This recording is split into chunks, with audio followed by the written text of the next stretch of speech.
Hey, how's it going? Utkarsh here, and welcome to the Realme XT, the first smartphone ever to pack a 64 megapixel camera. It is Samsung's Bright GW1 sensor and technically it packs 64 million pixels. That's crazy. The Realme XT and the Realme X feel very similar to each other in terms of specs, but actually both these phones have their own USP.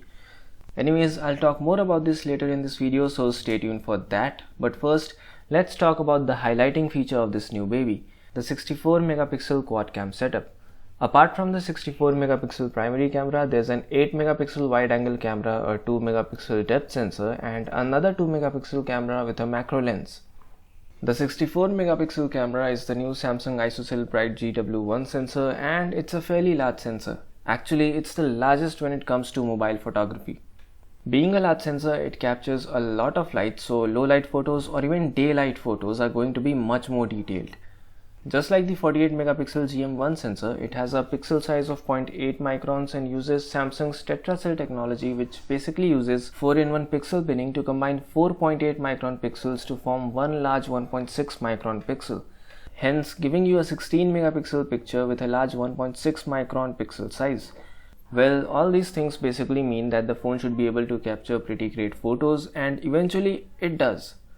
It captures great amount of details, has good dynamic range, and one can also capture 64 megapixel photos using the 64 megapixel mode, and somehow it works surprisingly well. Unlike the 48 megapixel mode, which was more of a gimmicky feature with that GM1 sensor. The rear camera setup is pretty versatile. The 8 megapixel wide angle camera has a field of view of 119 degrees, and it is interesting to see that night mode works with that wide angle shooter as well. However, the pictures from the wide angle camera aren't as sharp, but the dynamic range is decent, and also the 2 megapixel macro lens is a sweet addition.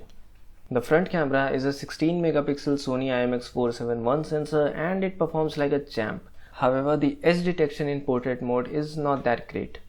On the video front, on the rear camera, it can record up to 4K at 30 frames per second, but there isn't any kind of stabilization at this point. But things do change once you start recording in Full HD, as EIS kicks in and the video is much more stable. Well, apart from such awesome cameras, the Realme XT features a 6.4-inch display, which is slightly smaller than 6.5 inches on the Realme X.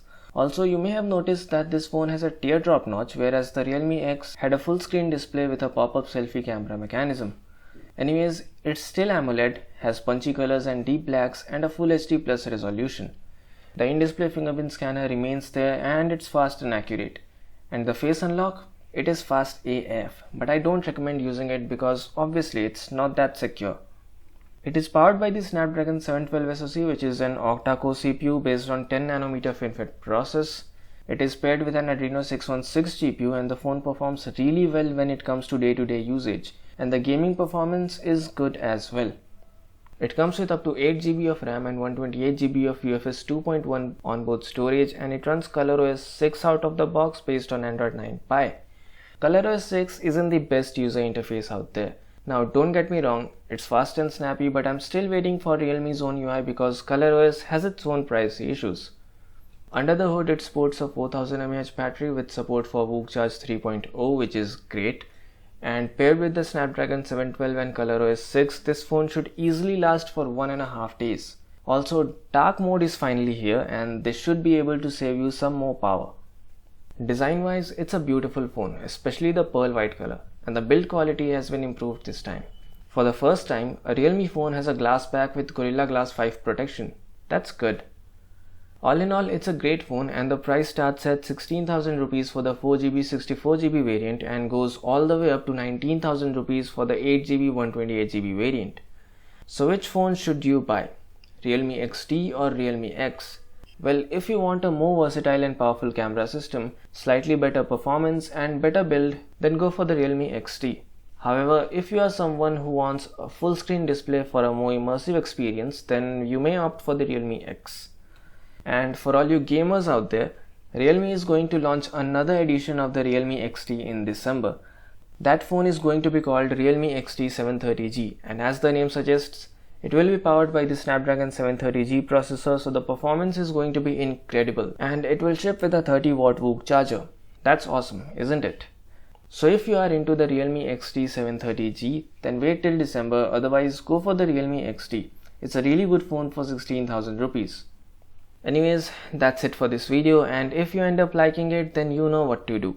Hit the thumbs up button, get subscribed, and don't forget to ring that bell before you go. Thank you for watching A to Z Tech. See you in the next one.